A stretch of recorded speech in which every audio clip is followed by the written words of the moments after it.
Hello everyone, कैसे हैं आप सभी लोग। आशा करता हूँ आप सब लोग बहुत अच्छे रहेंगे। मैं बता दूं, मैं भी काफ़ी अच्छा हूँ। टुडे माय वॉइस और my health is not so good. I have throat problem, क्योंकि हमारा काम ही बोलने का है, तो it is very usual, so we get throat issues. But no problem, हम लोग थोड़ा सा मैनेज करेंगे इसी आवाज़ के साथ में और अपने लेक्चर को कंप्लीट करेंगे। ठीक है, चलो। तो आज हमें बेटा देखना है कंपोजिशन स्कीम। कंपोजिशन स्कीम एक वेरी इंपॉर्टेंट चैप्टर है और हमारा सेक्शन नंबर 10 भी है। Now it is section number 10 for us. हमने सेक्शन नंबर 7, 8, 9 देख लिया, अभी हम लोग 10 पे पहुंच गए हैं। सेक्शन नंबर 10 जो है वो केवल कंपोजिशन स्कीम का है। अब ये इंटरमीडिएट और फाइनल दोनों के लिए ही एट पार है, सेम टू सेम है, ज्यादा फर्क नहीं है दोनों में, तो इसलिए हम लोग दोनों को लेवलों को साथ में लेके चलेंगे। अच्छा, ये जो समरी है, जो समरी चार्ट है, ये चैप्टर खत्म होने के बाद आपको ज्यादा अच्छे समझ में आएगा, लेकिन मैं अभी भी आपको समझा देता हूँ। सेक्शन नंबर 10 बात करता है नोटिफाइड सप्लायर की। नोटिफाइड सप्लायर कौन होता है, कौन नहीं होते, वो बात मैं अभी आपको बाद में बताऊंगा। अभी के लिए आप ये समझो कि यहाँ पे बताया गया नोटिफाइड सप्लायर हो या नहीं हो। सबसे पहले आपको देखना है whether you are a notified supplier और नॉट। इफ यस और no, there are two ways, if yes और नो। अगर आप नोटिफाइड सप्लायर हो, ठीक है, अगर आप नोटिफाइड सप्लायर हो तो फिर देखना पड़ेगा जो आप सप्लाई कर रहे हो टैक्सेबल गुड्स हैं या नहीं है। ओके, अगर वो टैक्सेबल गुड्स हैं तो फिर ये देखना पड़ेगा कि वो इंटरस्टेट है कि इंटरस्टेट है, इंटरस्टेट है कि इंट्रास्टेट है। तो इंटरस्टेट में नो आया तो मतलब वो इंट्रास्टेट हुआ, राइट। तो अगर वो इंट्रास्टेट है तो आगे देखेंगे ईसीओ की सप्लाई और सर्विस तो नहीं है। अगर ईसीओ की सप्लाई और सर्विस नहीं है, नो है, then only you can come into the composition scheme. So this talks about more of eligibility criteria, जो आपको रिवीजन के समय मदद करेगा। तो हमने कितने पैरामीटर देखे यहाँ पे। हमने पैरामीटर सबसे पहला देखा कि आप नोटिफाइड सप्लायर हो कि नहीं हो। अगर आप नोटिफाइड सप्लायर हो तो वेरी गुड, नहीं हो तो फिर यहाँ पे आपको दिखाई दे रहा है पहली फुर्सत में निकलने का साइन, पहली फुर्सत में निकलना पड़ेगा। ओके, अगर आप नोटिफाइड सप्लायर हो और टैक्सेबल गुड्स नहीं करते हो सप्लाई, तो कंपोजिशन स्कीम में नहीं आ सकते। अच्छा, टैक्सेबल गुड्स भी करते हैं लेकिन इंटरस्टेट सप्लाई करते हैं, तो अगेन निकले यहां से।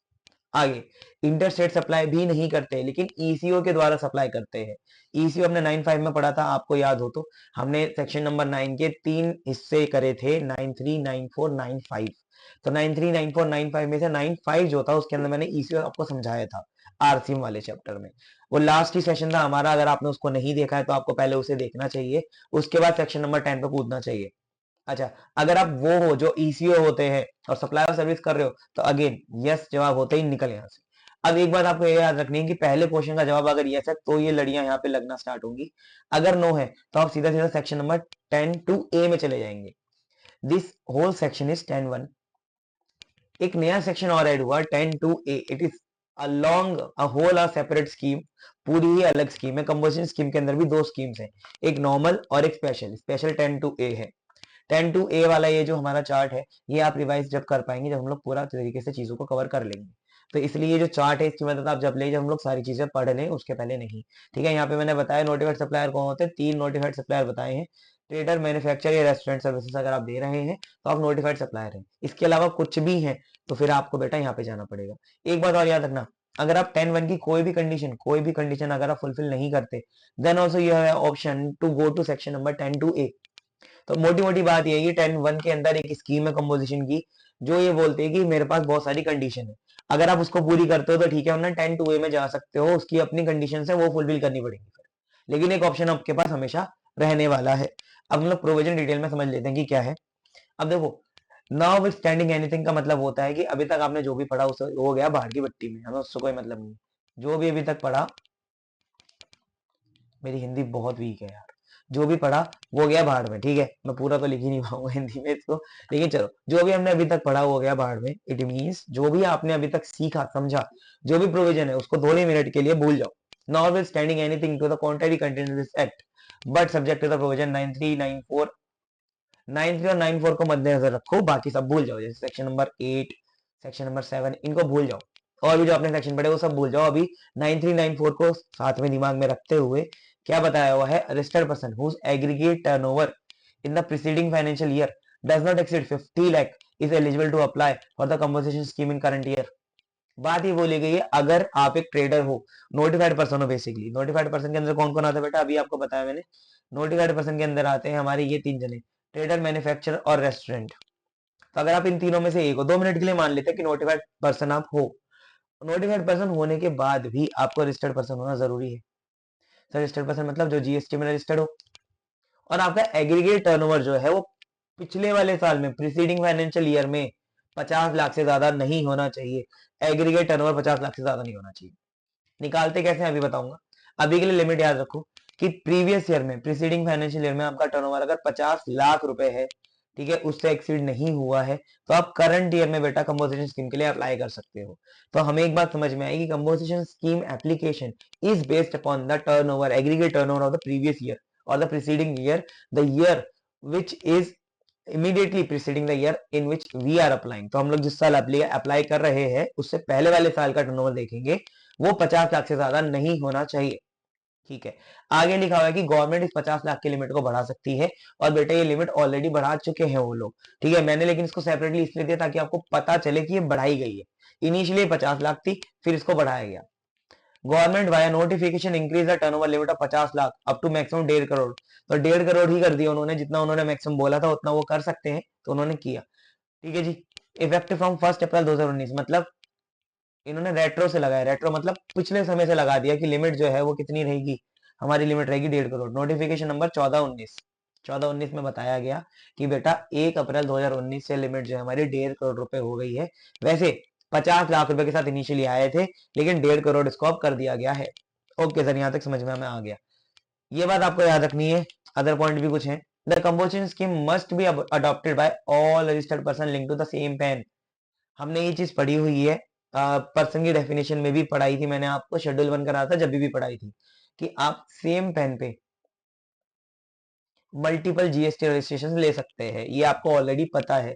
जब आप multiple GST registration same PAN पे ले सकते हैं, डेट क्लियरली मीन्स कि आपका एक ही क्या है, ओरिजिन तो एक ही है। तो यहाँ पे यही बात बोली गई कि अगर एक पेन के ऊपर मल्टीपल जीएसटी, जैसे मान लो जीएसटी 1, जीएसटी 2 और जीएसटी 3, तो अगर आपने एक एक जीएसटी पेन में मल्टीपल रजिस्ट्रेशन करा रखे हैं और एक भी रजिस्ट्रेशन में कंपोजिशन में आ गए, तो बाकी सबको भी आना पड़ेगा। यही बात यहाँ पे लिखी है। If one entity registered under the same PAN और for the normal GST scheme, then the entire group will not be allowed to opt for the composition scheme. वही बात जो मैंने बोली यहाँ पे अलग तरीके से लिखी है कि अगर आप में से कोई भी एक जना कंपोजिशन में आ जाता है तो सबको आना पड़ेगा।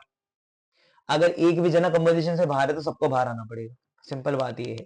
तो हमारे पास दो स्कीम है, रेगुलर और कंपोजिशन। रेगुलर में अगर एक भी जना आ गया इस पेन, जो सेम पेन पे 3 जीएसटी नंबर है, उनमें से अगर एक भी इंसान, एक भी एंटिटी हमारी जो है वो नॉर्मल नॉर्मल स्कीम में आ जाती है, तो कोई भी कंपोजिशन में नहीं जा पाएगा।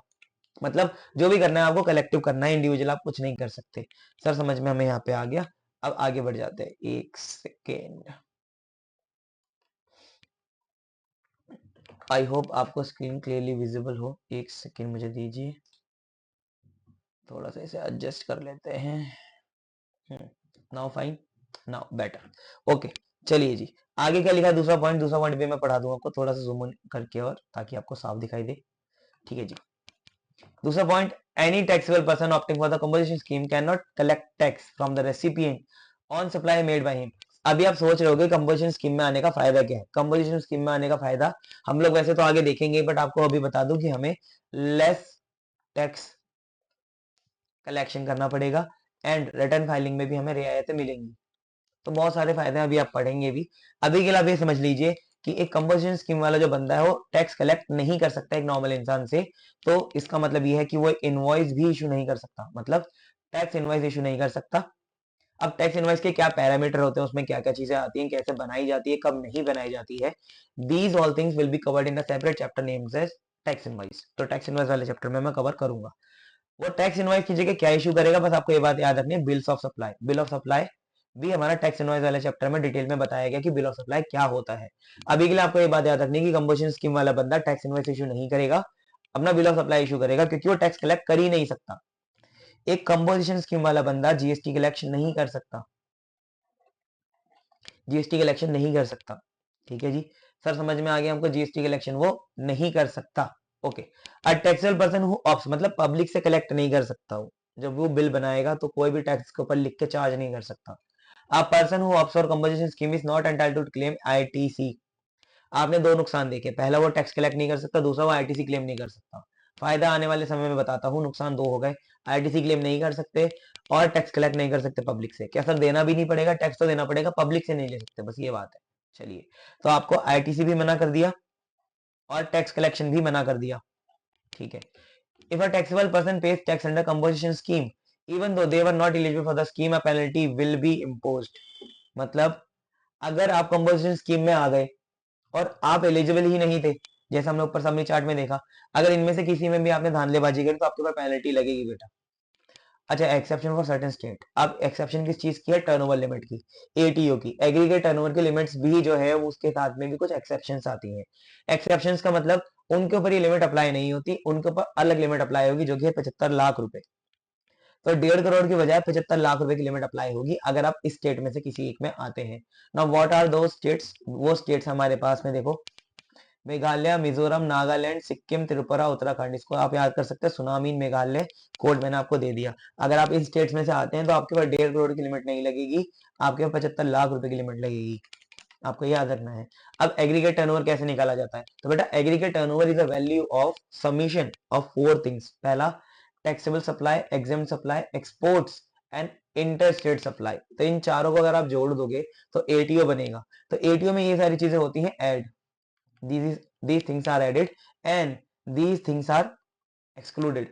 और ये हमेशा ऑल इंडिया बेसिस पे निकाला जाएगा। ऑल इंडिया बेसिस पे मतलब आपका पेन वाइज निकाला जाएगा, एंड पेन वाइज, ठीक है जी। मतलब सबका, अगर मान लो मेरे पास मैंने बताया था ना 4 जीएसटी रजिस्ट्रेशन नंबर है मान लो, तो बेटा मैं पेन वाइज निकालूंगा इसको, तो मैं चारों का टर्नओवर जोड़ूंगा, चारों चारों का। ऐसा नहीं होगा कि मैं एक स्टेट को मतलब एक अपने रजिस्ट्रेशन को छोड़ दूं दूसरे को ले लूं, ऐसा नहीं होगा, मैं चारों को जोड़ना पड़ेगा। All 4 of them will be added, but what is excluded? excluded क्या है यहाँ पे? any type of GST. जैसे मान लो मैंने 50 लाख रुपए की सेल करी, इसमें इंक्लूडिंग जीएसटी है, तो बेटा पहले मैं इसमें से जीएसटी निकालूंगा। जैसे मान लो 1 लाख का जीएसटी मैंने निकाल दिया, तो मेरा टर्नओवर में खाली 49 लाख ही जोड़ा जाएगा, 50 लाख नहीं जोड़ा जाएगा, ठीक है। और एग्जाम सप्लाई भी टर्नओवर के लिए आपको जोड़ना पड़ेगा। मतलब मान लो मैं 10 लाख रुपए की करता हूं टैक्सेबल सप्लाई और मैं 40 लाख रुपए की एग्जाम सप्लाई करता हूं, ऐसी सप्लाई जिसके बाद जीएसटी नहीं लगता। तो अगर मुझे ये देखना है कि मेरा एटीओ जो है लिमिट जो मैंने देखी 75 लाख 1.5 करोड़ वाली, वो एक्सीड हो रही है नहीं हो रही, तो मुझे उसके लिए क्या करना पड़ेगा? मुझे एग्जाम्प्ट को भी जोड़ना पड़ेगा। तो मेरा टर्नओवर टोटल एटीओ यहाँ पे 50 लाख होगा, ना कि 10 लाख रुपए। आप मेरी बात को समझे? हाँ से समझ में आ गया। अगर मान लो इसी एग्जाम्पल में मैं बोलूं कि मैंने यहाँ पे 1 करोड़ के एक्सपोर्ट भी करे, ठीक है, एक्सपोर्ट्स भी कर दिए, तो मेरा टोटल टर्नओवर कितना हो गया? 1 करोड़ 50 लाख रुपए, 1.5 करोड़ हो गया। तो बेटा अभी भी मैं कंपोजिशन में नहीं आऊंगा क्योंकि ये एक्सीड होना चाहिए लिमिट। लेकिन हाँ, अगर मैं स्पेशल कैटेगरी स्टेट में हूं तो फिर वो एक्सीड हो गया, तो मुझे रजिस्ट्रेशन लेना पड़ेगा और एटीओ की वजह से मुझे कंपोजिशन स्कीम के अंदर मतलब आने की अनुमति नहीं मिलेगी फिर। क्यों? क्योंकि मैंने अभी आपको बताया कि आपका जो टर्नओवर होना चाहिए वो इस लिमिट के अंदर अंदर होना चाहिए, इस लिमिट के अंदर अंदर होना चाहिए। तो बेसिकली कंपोजिशन स्कीम स्मॉल के लिए बनाई गई, स्मॉल टैक्स पेयर्स के लिए, लार्ज के लिए नहीं। इसलिए लिमिट लगाई गई, कैपिंग लगाई गई। कैपिंग कितनी है भैया? 75 लाख रुपए और 1.5 करोड़ रुपए। अगर आप स्पेशल कैटेगरी स्टेट में आते हैं तो 75 लाख रुपए, नॉर्मल स्टेट में आते हैं तो 1.5 करोड़ रुपए आपकी लिमिट है। इससे अगर अगर आप बाहर चले जाते हैं तो आप कंपोजिशन में नहीं आ सकते। ओके सर, ये बात आपको समझ में आई? तो अगर 1.5 करोड़ रुपए की लिमिट एक्सीड हो गई तो आप बेटा इसमें फिर नहीं आ सकते हैं। कुछ नोट्स लिखे हैं, turnover is computed PAN wise for a taxable person, मैंने बता दिया। Since partners and partnership firms have different PAN, partnership firm का अलग पेन होता है, पार्टनर्स का अलग होता है, इसलिए उन दोनों को क्लब नहीं करोगे जब एग्रीगेट टर्नओवर निकालोगे। जैसे मान लो मेरे पास एक पार्टनरशिप फर्म है ए बी एंड सी, उसका टर्नओवर अपना 80 लाख है और पार्टनर ए का अकेले का टर्नओवर 20 लाख है। तो मैं ये नहीं बोलूंगा इन दोनों का मिला के 100 लाख हो गया टर्नओवर, नहीं, फर्म का टर्नओवर 100 लाख नहीं 80 लाख ही माना जाएगा। पार्टनर का टर्नओवर में क्लब नहीं करना है आपको। Same as it is apply होगा एचयूएफ पे, एचयूएफ में कर्ता का टर्नओवर अलग और एचयूएफ का टर्नओवर अलग, उन दोनों को क्लब नहीं करना है, ठीक है।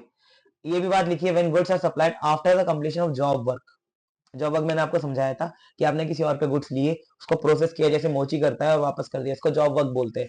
तो अगर आपने सप्लाई करी है after the job work by registered job worker, it is credited supply of goods by the principal, ठीक है।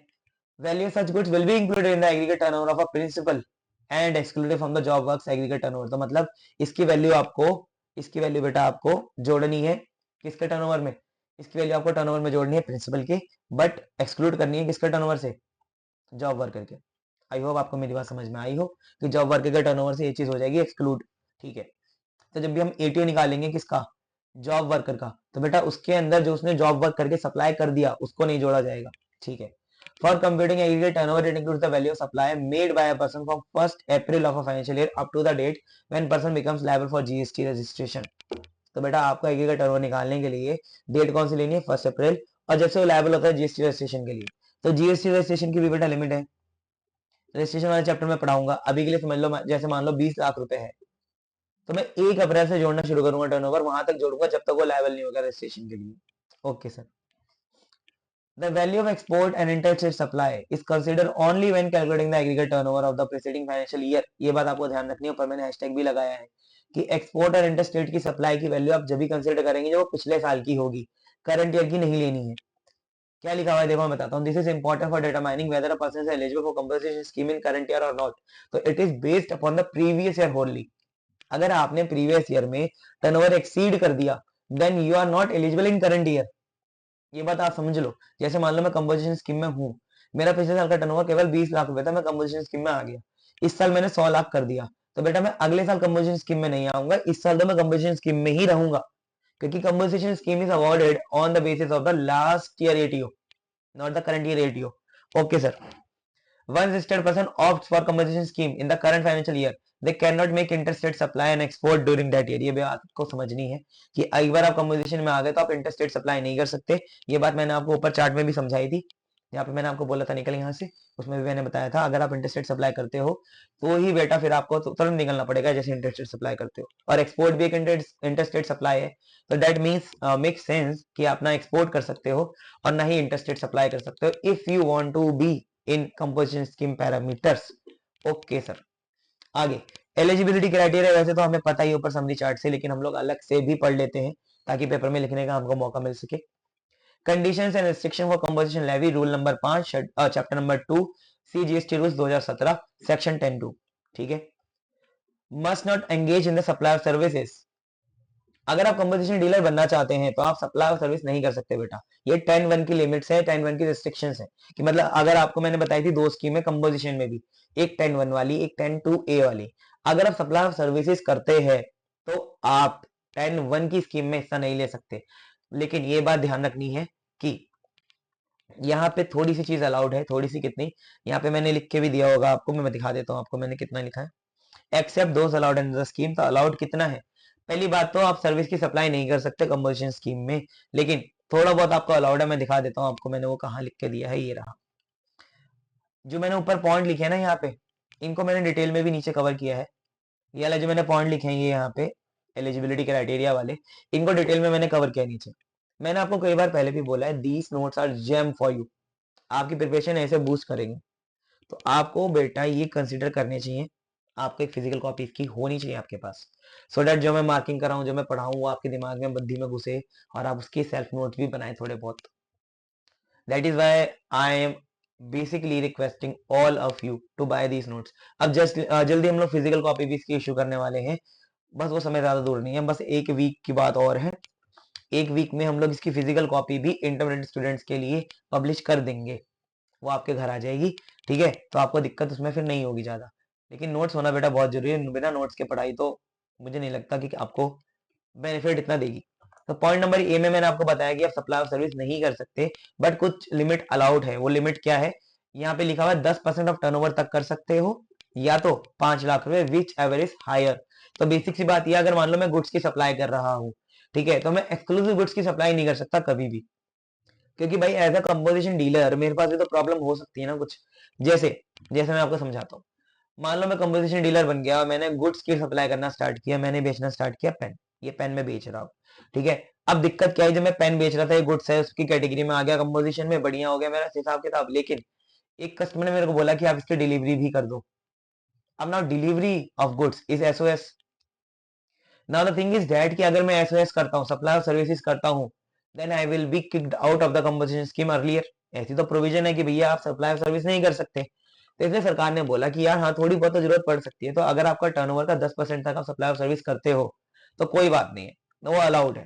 तो अलाउड है 10% या 5 lakh, whichever is higher, तो दोनों में से जो भी हायर होगा वहां तक आपका टर्नओवर का परसेंटेज जो है पोर्शन टर्नओवर का है वो अलाउड है। Okay sir. सर दूसरी बात क्या है एलिजिबिलिटी के क्राइटेरिया में, मस्ट नॉट सप्लाई गुड्स और services that are exempted from tax under GST, मतलब एग्जाम सप्लाई आपको कंपोजिशन में नहीं करनी है।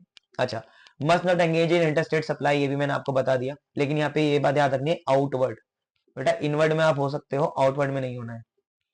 Must not make supply through e commerce operators who are required to collect tax at source under section 52। अगर आप e com से, e com मैंने पढ़ाया था ना, अगेन बोल रहा हूँ 9.5 में पढ़ाया था, उससे कोई सप्लाई कर रहे हो तो बेटा वो भी यहाँ पे कवर नहीं होगी, फिर आप आउट हो जाओगे एलिजिबिलिटी क्राइटेरिया से 10(1) के।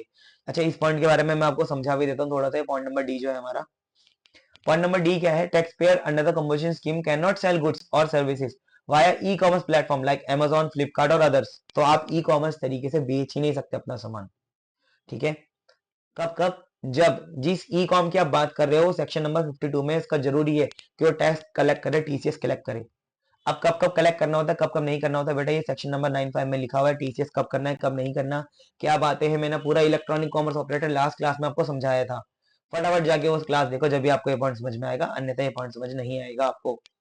अच्छा, ई पॉइंट क्या है, must not manufacture notified goods as prescribe by the government. वो कौन कौन से गुड्स हैं बेटा, ये लिस्ट आपको याद रखनी है, मैं बता देता हूँ लिस्ट कौन सी है।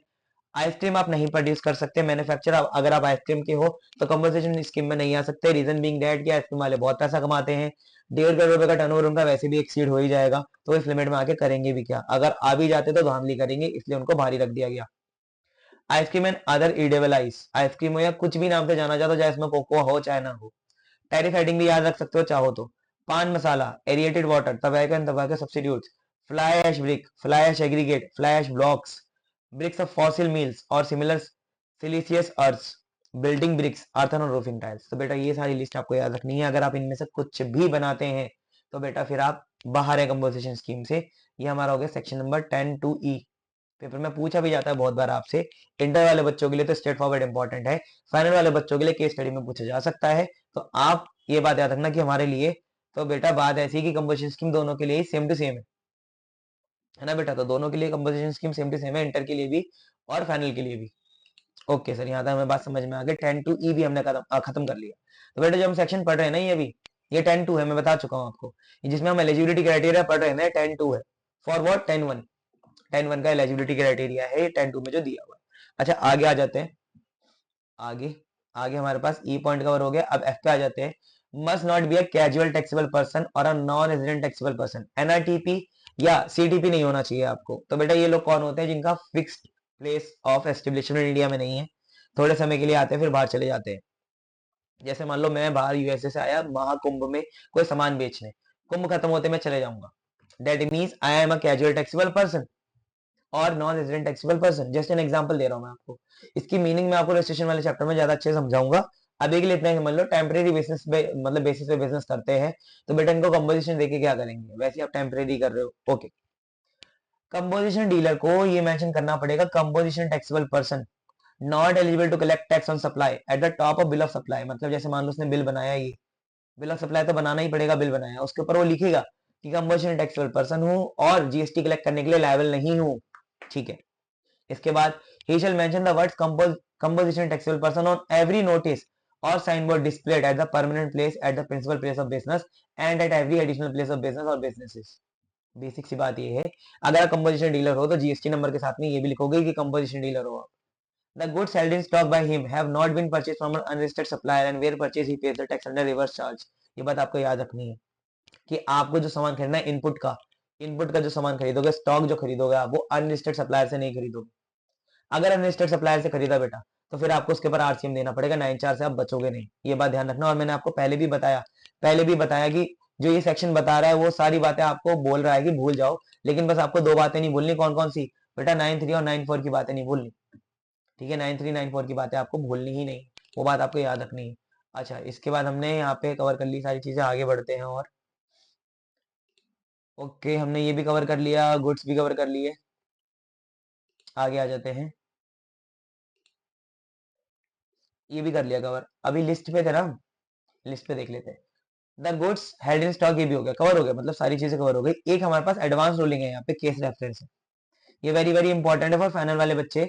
मैंने इसको अलग से इंटर वाले बच्चों से अलग नहीं रखा, क्योंकि उसका रीजन ये है बेटा कि आपके पेपर में भी पूछा गया है काफी बार इनडायरेक्टली, तो आपको ये चीज पता होनी चाहिए, इसलिए मैंने यहाँ पे डाल दिया इंटर के मॉडल में भी। इस चैप्टर में फाइनल और इंटर में ज्यादा डिफरेंस नहीं है, मैं पहले ही बता चुका हूँ। देखो केस क्या हुआ, गुलाब सिंह चौहान मध्य प्रदेश का केस है। इशू क्या था, प्रिपरेशन ऑफ गुटखा इन पान शॉप। अब देखो गुटखा जब हम लोग पान शॉप पे बनाते हैं तो उसके अंदर बहुत सारी चीजें मिक्स करते हैं। पान जो बनता है उसके अंदर बहुत सारी चीजें होती हैं, सुपारी होती है, स्वीटनर्स होते हैं और तंबाकू भी होता है। अब यहाँ पे तंबाकू एंड सब्स्टिट्यूट्स लिखा हुआ है, तो इशू ये था कि ये क्या इस हेडिंग में आएगा, क्या ये इंसान कॉम्पोजिशन स्कीम में आ सकता है जो पान बना रहा है एक शॉप पे बैठ के। तो बेटा जजमेंट क्या है, जजमेंट भी सुन लो आप। The activity of preparing gutkha in a paan shop is considered manufacturing due to process of mixing various brought out ingredients which result in distinct product with its own name and use. Consequently, the preparation of gutkha is covered under the second provision of notification number 14 2019। मतलब बेटा ये cover है chapter number 24 में, मतलब वही हमने जो गुटखा अभी पढ़ा था ना, तंबाकू एंड तंबाकू प्रोडक्ट्स, उसमें कवर होगा बेटा ये। तो आप इसमें कंपोजिशन स्कीम नहीं ले सकते, ये बात आपको ध्यान रखनी है। हालांकि हालांकि मैं बहुत सारे इंग्रेडिएंट मिला के एक नया चीज बना रहा हूँ जिसको मैं बोलता हूँ पान, है ना। पान खाते हैं ना लोग, मीठा पान, फायर पान, ये सारे एक नए प्रोडक्ट है। तंबाकू तो है नहीं खाली, उसमें और भी चीजें हैं, लेकिन फिर भी इसको कंपोजिशन स्कीम से बाहर रखा गया है, ये बात आपको याद रखनी है, ठीक है। In eligible person for composition scheme, तो एलिजिबिलिटी क्राइटेरिया जो फुलफिल नहीं करेंगे वो इनएलिजिबल हो जाएंगे, ये बात आपको ध्यान रखनी है। लेकिन फिर भी मैं आपको थोड़ा बहुत पढ़ा देता हूँ इसमें क्या लिखा है। सबसे पहला, engage in supply of services, जो सप्लाई ऑफ सर्विसेज करते हैं वो कंपोजिशन स्कीम में नहीं आ सकते।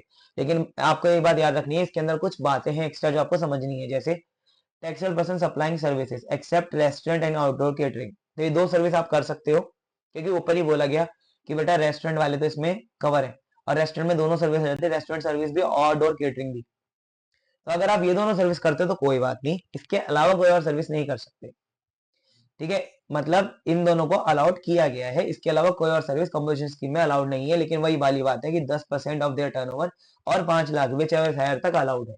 तो आपको एक बात और अब याद रखनी है कि कंपोजिशन स्कीम में आने के लिए अगर आप रेस्टोरेंट ओनर हो तो आ सकते हो, उसमें सप्लाई सर्विस वाली लिमिट नहीं लगेगी, लेकिन बाकियों में लग सकते हैं, जैसे डिलीवरी में, ठीक है।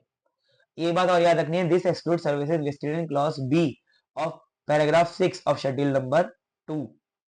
ये बात आपको लिंक करनी पड़ेगी बेटा सप्लाई वाले चैप्टर से। शेड्यूल नंबर 2 मैंने जब आपको कराया था वहां पे मैंने बताया था, services involving the transfer of property in goods as a part of works contract, ये भी इसमें नहीं आएगा।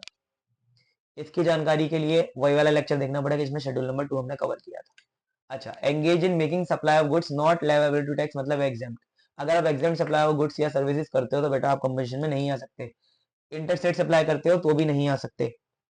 Engage in making any supply of services, ये बात आपको याद रखनी है कि पहले इसमें गुड्स भी था, अब खाली सर्विसेज ही है। तो आप गुड्स कर सकते हो ईसीओ के द्वारा, पहले गुड्स भी अलाउड नहीं था कि ईसीओ से गुड्स भी नहीं कर सकते थे, सर्विसेज भी नहीं कर सकते थे। अब बेटा ऐसा है कि आप सर्विसेज कर सकते हो, गुड्स नहीं कर सकते ईसीओ के through supply.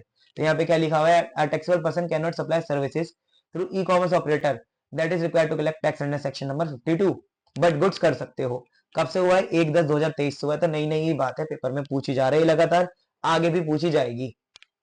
Previously, supply of goods were also restricted as amended terms goods were removed। तो रिमूव मतलब आप ईसीओ के द्वारा अब गुड्स बेच सकते हो। जैसे अगर मैं एक रेस्टोरेंट हूं तो मैं जोमेटो पे अपना खाना डिलीवर करा सकता हूँ गुड्स से, क्योंकि वो पहले रिस्ट्रिक्ट था ईसीओ के द्वारा कराना, अब करा सकता हूँ। ईसीओ की जानकारी लेने के लिए सेक्शन नंबर 9(5) पढ़ना पड़ेगा, जो लास्ट सेशन में कराया है cover. Manufacture of notified goods हो अगर आप, ठीक है जी, certain manufacture specified goods as notified the government can not opt for the scheme. ये हम पढ़ ही चुके हैं वो कौन कौन से गुड्स हैं हमारे, ठीक है जी। इसके बाद effective date for opting for composition scheme, वो कौन सी डेट होगी जहां से आपको माना जाएगा कि आप कंपोजिशन स्कीम में आ गए। अगेन इफेक्टिव डेट वाला टॉपिक फाइनल वाले बच्चों के लिए बहुत इंपॉर्टेंट है, इंटर वाले बच्चों के लिए थोड़ा लेस इंपॉर्टेंट है। इंटरमीडिएट लेवल पे मैं बताऊं to be very frank, aggregate turnover की कैलकुलेशन से ज्यादा या ऐसे क्वेश्चन जो आपसे पूछेंगे कि कंपोजिशन स्कीम आप ले सकते हो नहीं ले सकते, इससे ज्यादा आपके पेपर के अंदर कुछ नहीं पूछा जाता। फाइनल वाले बच्चों को तो सब कुछ मतलब पूछा जाता है उनसे, तो इसलिए उनको सब कुछ पता होना चाहिए। इसलिए मैं बोल रहा हूँ कि फाइनल वाले बच्चों को अच्छे से कवरिंग करनी है। इंटर वाले बच्चे चाहे तो अब थोड़ा सा बस समझने के लिए समझ सकते हैं, बाकी चीजें छोड़ भी सकते हैं, क्योंकि उनके पेपर के अंदर जो क्वेश्चन आएंगे वो ऐसे ही आएंगे कि आप मुझे ये बता दो बस वो कंपोजिशन स्कीम में आ भी सकता है कि नहीं। तो उनको पता होना चाहिए टर्नओवर लिमिट क्या है, क्या क्या एलिजिबिलिटी क्राइटेरिया है एज पर सेक्शन नंबर 10(1), सॉरी 10(2).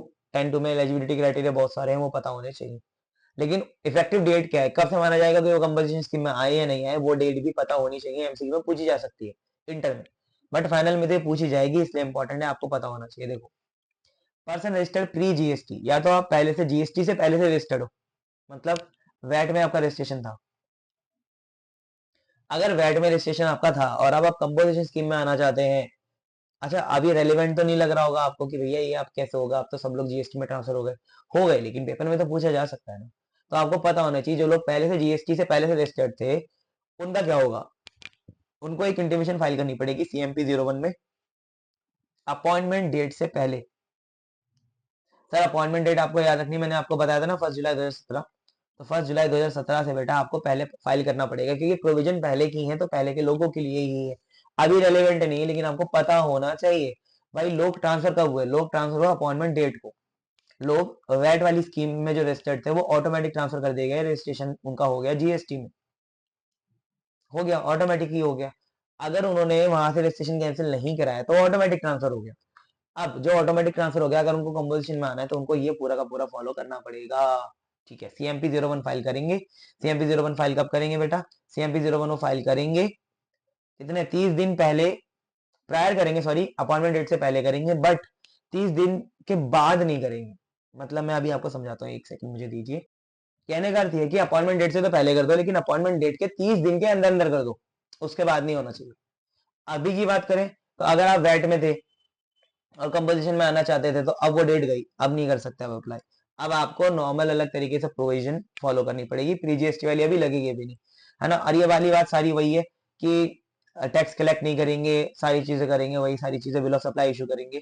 ठीक है जी। इसके बाद ये भी इनको बताना पड़ेगा कि इनको जो सप्लाई मिली है, अगर इनको इनवर्ट सप्लाई मिली कुछ अनरजिस्टर्ड पर्सन से, तो इनको जीएसटी फॉर्म सीएमपी 03 भरना पड़ेगा 90 दिन के अंदर अंदर, from the date on which option of composition levy is exercise. जिस दिन कंपोजिशन लेवी में आए हैं उस दिन के 90 दिन के अंदर अंदर आपको ये फाइल करना पड़ेगा सीएमपी 03। तो बेटा फाइनल वाले बच्चों ध्यान से सुन लो, फॉर्म याद रखना, फॉर्म आपके एमसीक्यू में पूछे जाते हैं। CMP 01 for registration, CMP 03 for reporting the inward supply from unregistered person. Okay, registered person who opts to pay tax under composition scheme, registered person मतलब जो जीएसटी में रजिस्टर्ड हो गया। उसके बाद एक तो आप जब करा सकते हो जब अपॉइंटमेंट डेट वाला पंगा था, ये नॉर्मल प्रोविजन हो गई कि अब आप रजिस्टर्ड हो लेकिन आप कंपोजिशन स्कीम में आना चाहते हो, तो बेटा नॉर्मल स्कीम से कंपोजिशन स्कीम में आने के लिए आपको जीएसटी सीएमपी 02 भरना पड़ेगा, ऊपर बनता है यहाँ 2 भरना पड़ेगा। ठीक है, और कब भरना पड़ेगा ये भी बात आपको मैंने बताई थी, पिछले साल ही भरना पड़ेगा, अगले साल के लिए, मतलब prior to the commencement of the financial year for which the option is exercise. जैसे मान लो मैं इस साल के लिए चाहता हूँ, ये साल मेरा स्टार्ट होगा 1 अप्रैल से, तो मुझे 31 मार्च तक भर देना है CMP 02। Okay, statement to be furnished must furnish the statement from GST ITC 03 within a period of 60 days from the commencement of the relevant financial year in accordance with the provision of section sub rule 94 of 44। ITC वाले chapter में पढ़ाऊंगा बेटा, इसमें ये rule क्या कहता है, 44 rule क्या कहता है क्या नहीं कहता, लेकिन अभी आपको ये बात समझनी है कि ये साथ में ही दोनों, ये और ये साथ में है, कि अगर आप नॉर्मल स्कीम से कंपोजिशन में जाते हैं तो बेटा आपको 60 दिन के अंदर अंदर, 60 दिन कब से जोड़ेंगे, जिस दिन से आपका साल शुरू हुआ, रेलेवेंट फाइनेंशियल ईयर शुरू हुआ, मतलब 1 अप्रैल से लेके 60 दिन तक आपको ये जमा करानी है जीएसटी आईटीसी 03। ये आईटीसी में ही कवर है पूरा का पूरा फॉर्म, तो आपको जब तक जमा कराना पड़ेगा। अच्छा, person who applied for the registration and opted for पे टैक्स कंवर्जन स्कीम, मतलब आप अभी ही नया रजिस्ट्रेशन करा रहे हो, जैसे मान लो मैं आज रजिस्ट्रेशन कराऊं अपना, और मैं रजिस्ट्रेशन कराते समय ही ये भर दूं कि मुझे कंपोजिशन स्कीम चाहिए, ऐसा हो सकता है क्या, हो सकता है बेटा। जब आप जीएसटी का फॉर्म भरते हो तो उसके अंदर एक कॉलम होता है कंपोजिशन स्कीम का, अगर उस पर टिक लगा देते हो तो आप जिस दिन से रजिस्ट्रेशन कराओगे उसी दिन से कंपोजिशन स्कीम में आ जाओगे। सर ऊपर वाले फॉर्म में भी तो यही था, नहीं, ऊपर वाले में आप ऑलरेडी रजिस्टर्ड थे, then you transfer yourself into a composition scheme format. Now you are not registered, you are registering yourself, and at the time of registration itself you are going into the combustion scheme era. Okay, option to pay tax under section number 10 in part b, देखो part B में भरा जाता है GST registration 01 form जो होता है वो registration के लिए होता है। उसके पार्ट बी में मैंने बताया आपको एक चेक बॉक्स होता है कंबशन स्कीम का, उससे आप कंबशन स्कीम में आ सकते हैं, कोई दिक्कत नहीं है। जब से आप अपना रजिस्ट्रेशन करवाएंगे उसी दिन से आप कंबशन स्कीम में आ जाएंगे। अच्छा, lapse of option for compensation dealers, lapse कब होगा ये ऑप्शन, या तो आप लिमिट क्रॉस कर दो या इनएलिजिबल हो जाओ जो ऊपर लिमिट बताई गई है उनमें से, या कोई ऐसा प्रोडक्ट आप मैन्युफैक्चर करने लग जाओ जो बना किया हुआ है स्पेसिफिकली, तो आप बाहर हो जाओगे, लैप्स हो जाएगा, ऑप्शन खत्म हो जाएगा। ऑप्शन अवेल्ड अंडर सेक्शन 10(1) या 2A, 2A भी पढ़ाऊंगा, टेंशन मत लो। वो लैप्स हो जाएगा कब, जब एग्रीगेट टर्नओवर एक्सीड हो जाएगा स्पेसिफाइड लिमिट से, वही लिमिट 1,75,75,00,000 की। 2A की अभी आपने लिमिट नहीं पढ़ी, वो मैं आपको पढ़ाऊंगा, टेंशन नॉट। चलो आगे आ जाओ। इफेक्टिव डेट क्या है? Effective date shall be from the date fixed under rule 10(2) और 10(3) of chapter 3 of CGST rules 2017। क्या क्या डेट होंगी वो देखो। 10(2) it provides that if a person has applied for the registration within 30 days from the date when he is liable to obtain registration, the effective date is when he liable to the registration। मतलब liable for registration मैंने आपको बताया था, जिस दिन आपने अपना threshold exceed कर दिया, उस लिमिट से जो बताई गई है, स्टैट्यूटरी लिमिट जो बताई गई है रजिस्ट्रेशन के लिए, जैसे 20 लाख रुपए, तो 20 लाख रुपए आपने एक्सीड कर दिया मान लो 30 मई को, तो आप 30 मई को लाइबल फॉर रजिस्ट्रेशन हो गए। तो अगर आप 30 दिन के अंदर अंदर अगर आपने अप्लाई कर दिया कंपोजिशन स्कीम के लिए, तो effective date of your composition scheme will be the date 30 May. 30 दिन के बाद किया, 30 दिन के बाद किया तो रजिस्ट्रेशन डेट मानी जाएगी फिर कंपोजिशन स्कीम वाली। ठीक है। If a person liable to registered on 1 October 2023 and he has applied for the registration 17 October, देखो 30 दिन के अंदर अंदर कर दिया, तो the date of registration will be 1 October, है ना, तो 1 अक्टूबर होगी। अगर 30 दिन के बाद किया, मान लो उसने अप्लाई किया कंपोजिशन के लिए दिसंबर में, तो बेटा फिर वो 30 जब भी उसको रजिस्ट्रेशन की डेट मिलेगी, मतलब जो जिस दिन उसका रजिस्ट्रेशन जीएसटी में होगा उस दिन ही कंपोजिशन का माना जाएगा। 10(3) provide that application applicant has submitted an application for the registration after the expiry 30 days. 30 दिन के पहले कर दिया तो 10(2), 30 दिन के बाद कर दिया तो 10(3). These are not section, these are rules. तो क्या होगा, effective date of registration shall be the date of grant of registration, ये बात मैंने आपको बताई दिया। Example, if a person liable to be registered on 1 October, मतलब थ्रेशोल्ड लिमिट एक्सीड हो गई 1 तारीख को, बट उसने रजिस्ट्रेशन लिया 17 नवंबर को, तो रजिस्ट्रेशन ग्रांट हुआ उसको 20 नवंबर को, 3 दिन लग गए रजिस्ट्रेशन ग्रांटिंग में, तो 20 नवंबर की कंपोजिशन स्कीम की इफेक्टिव डेट मानी जाएगी। बहुत छोटी सी बात है। ठीक है सर। अब 10(2) पढ़ा दूं आपको। 10(2)A नई स्कीम है हमारी, सेक्शन नंबर 10(2)A में नई स्कीम है, ये उन लोगों के लिए बनाई गई स्पेसिफिकली जो 10(1) में नहीं आ सकते। ठीक है, okay. Arrested person whose aggregate turnover in the preceding financial year does not exceed 50 lakhs can apply under this section in current year. अच्छा, 10(1) की लिमिट दो है बेटा, 75 लाख या 1.5 करोड़। यहाँ पे 10(2)A में लिमिट है, 10(2)A में लिमिट है 50 लाख रुपए की। वहां पे लिमिट ज्यादा है, यहाँ पे लिमिट कम है। सब आप एलिजिबिलिटी भी देख लो इसकी। Supplier engaged in the making supply of goods और services which are not leviable to tax. अच्छा, आगे supplier engaged in making any interstate outward supply, okay. Person supplying any services to an ECO which is required to collect taxes, section number 52। Manufacture notified goods, okay. Aggregate flash वगैरह वगैरह। तो आपको एक बात याद रखनी है कि इसके अंदर भी वही सारी चीजें हैं जो 10(1) में थी। बस आपको एक बात याद रखनी है कि यहाँ पे आपको सप्लाई ऑफ सर्विसेज का मौका मिल जाएगा जो वहां नहीं मिलता था। अभी मैं आपको समरी चार्ट पे ले चलूं, उसमें आपको मैंने लिख के भी दिया है, वहां पे समझ में आ जाएगा। देखो, आपका प्रीवियस ईयर में एग्रीगेट टर्नओवर 50 लाख रुपए उससे कम होना चाहिए। Should not involve in non taxable supply, interstate supply through ECO who is required to collect tax and TCS under section 52। बस ये कंडीशंस हैं। बाकी कंडीशन 10(1) वाली यहाँ पे नहीं लगती। जैसे आप यहाँ पे सप्लाई ऑफ गुड्स वहां पे नहीं कर सकते थे, और सॉरी सप्लाई ऑफ सर्विसेज आप 10% से ज्यादा नहीं कर सकते थे, यहाँ कर सकते हो। यहाँ पे सप्लाई ऑफ सर्विसेज कितनी भी कर सकते हो आप। ठीक है जी सर, वहां पे नहीं कर सकते थे, यहाँ कर सकते हैं। तो जो वहां पे पॉइंट आपको हार्म कर रहे थे 10(2)A में, वो आपका बेनिफिट करेंगे मोस्ट ऑफ। ठीक है, बहुत सारी कॉमन इन एलिजिबिलिटी क्राइटेरिया है, जैसे नॉन टैक्सेबल गुड्स की सप्लाई यहाँ पे भी नहीं है, वहां पे भी नहीं थी। एग्जाम्ड की नहीं है यहाँ पे भी, वहां पे भी नहीं थी। तो ये बात आपको याद रखनी है। लेकिन आपने एक चीज नोटिस करी होगी कि यहाँ पे ये क्या सीटीपी और एनआरटीपी है, वहां पे भी था यहाँ पे भी था। तो बहुत सारी चीजें कॉमन है, बहुत सारी चीजें अलग है। ये भी बात आप याद रखेंगे। यहाँ पे लैप्स कब होगा, from the day on which aggregate turnover during financial year exceed the threshold limit of 50 lakh. वहां पे टर्नओवर 75 करोड़ है, यहाँ पे 50 लाख है। अच्छा, अब टैक्स के रेट कौन से, मैंने बताया था ना आपको कि मैं फायदे बेनिफिट आपको बाद में बताऊंगा।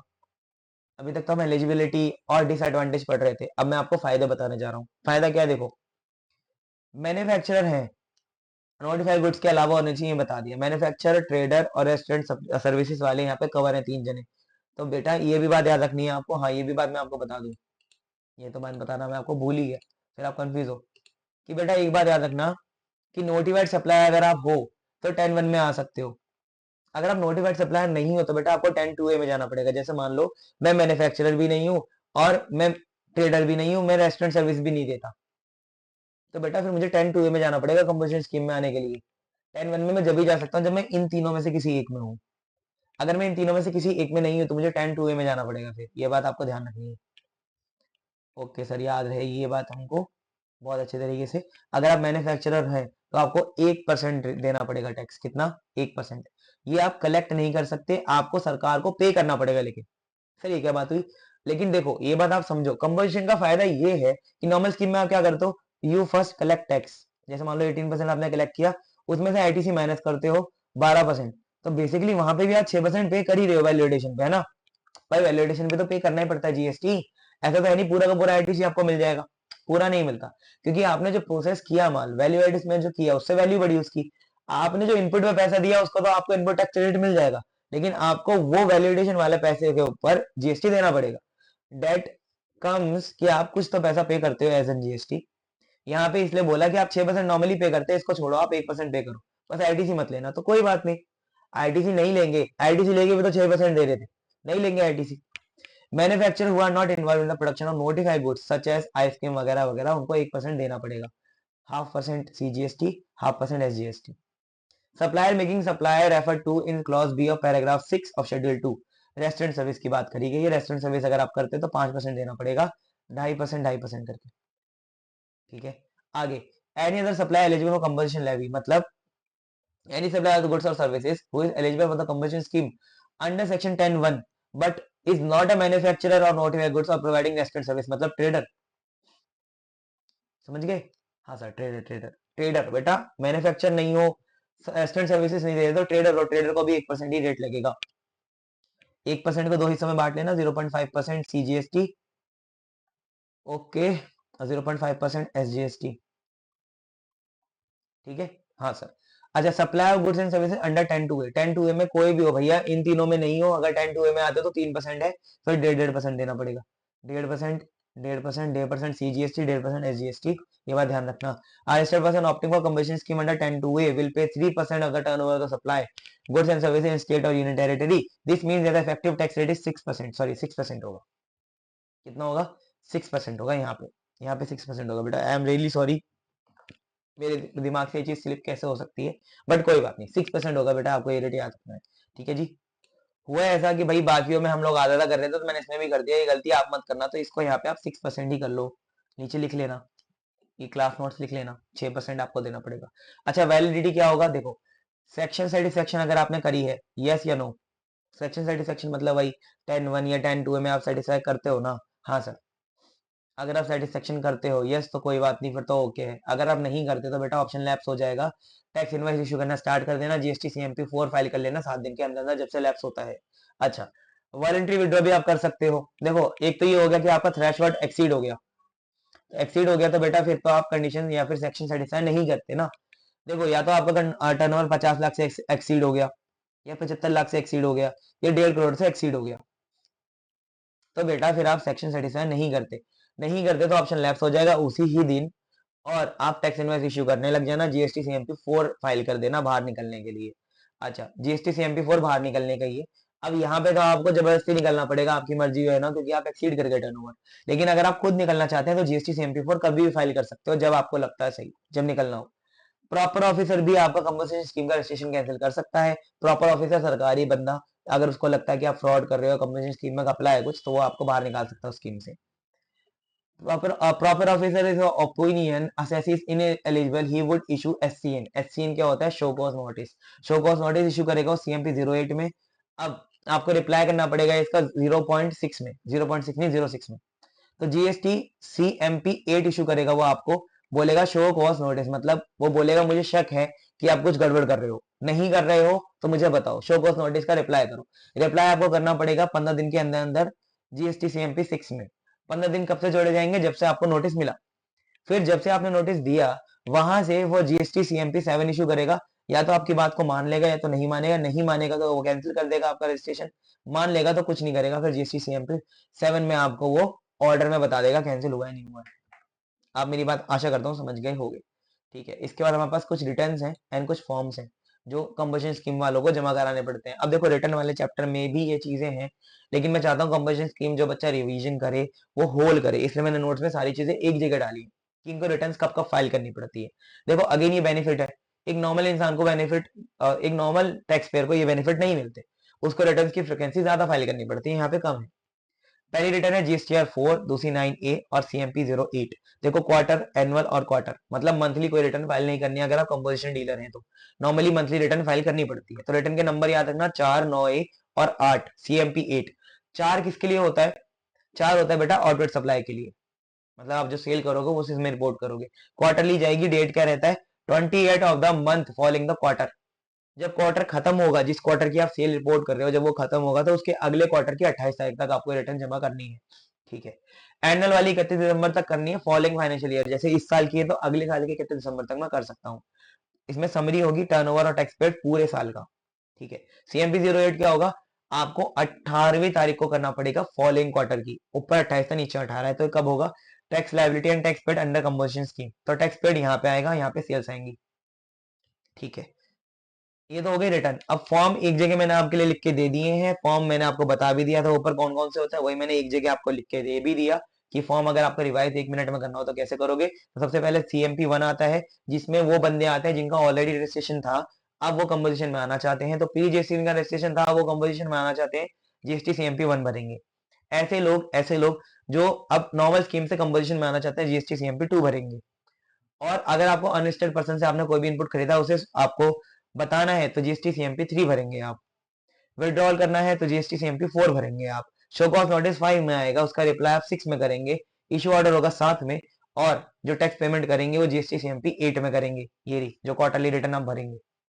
तो फॉर्म ऑफ रिटर्न भी सेम ही होते हैं, लेकिन फॉर्म्स की कैटेगरी में भी आते हैं कुछ चीजें रिटर्न भी आती हैं। आप देखो फॉर्म और रिटर्न साथ साथ जाते हैं, ये दोनों अलग अलग होते हैं, लेकिन नाम दोनों का सेम है। इस तरह हमने कंबशन स्कीम बेटा करा खत्म। आशा करता हूँ आपको समझ में आया हो जो भी मैंने आपको आज पढ़ाया। हमने लेस देन एन आवर में खत्म कर लिया section number 10। Very very important है ये। सेक्शन नंबर 10 से आप 6 मार्क्स फाइनल वाले बच्चे और इंटर वाले बच्चे एटलीस्ट 10 मार्क्स तो एटलीस्ट मेरे हिसाब से एक्सपेक्टेशन रख सकते हो कंबशन स्कीम से। अब देखो ये मार्क्स कम ज्यादा होते रहते हैं, ठीक है, टेंशन नहीं लेना, लेकिन हर चीज अच्छे से पढ़नी है आपको।